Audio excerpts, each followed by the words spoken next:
எப்பயுமே தனுசு ராசிக்காரர்கள் தன்னுடைய அங்கீகாரத்திற்காக போராடக்கூடியவர்கள். அப்ப கேதுவனுடைய நட்சத்திரமான மூல நட்சத்திரத்தை பாக்கியமாக பெற்ற தனுசு ராசிக்காரர்கள் தன்னுடைய அங்கீகாரத்திற்காக, தன்னுடைய லட்சியத்திற்காக வாழ்நாள் முழுவதும் போராடி அந்த லட்சியத்தை வெற்றி பெறுவார்கள். அதற்கு கேது சின்ன வயசுலேயே இவர்களை தூண்டுவார். அதுதான் இளமையிலேயே கேது திசை அவர்களுக்கு வரும்போது அந்த ஆர்வமும் ஆசையும் வரும்.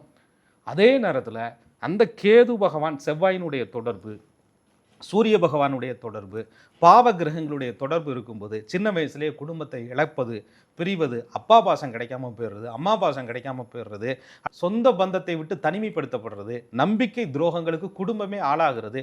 நிறைய நல்ல பிறக்கும் போதே பெரிய வசதி வாய்ப்புகள் இருந்துச்சுங்க, ஆனால் கேது திசை வரும்போது அதெல்லாம் விட்டுட்டு நாங்கள் போக வேண்டிய ஒரு நிர்பந்தத்துக்கு ஆளானோம் அப்படின்னு சொல்லி அந்த கேது எதிர்மறையாக இருக்கும்போது இவங்களுடைய பந்த பாச பிணைப்பு இணைப்பு எல்லாத்தையும் கெடுப்பார் அப்படிங்கிற நிலை அப்போதான் வேலை செய்யுமே தவிர ஒட்டுமொத்தமாக கேது திசை கெடுத்துருங்கிறத சுய ஜாதகம் வச்சு தான் முடிவு பண்ண முடியுமே தவிர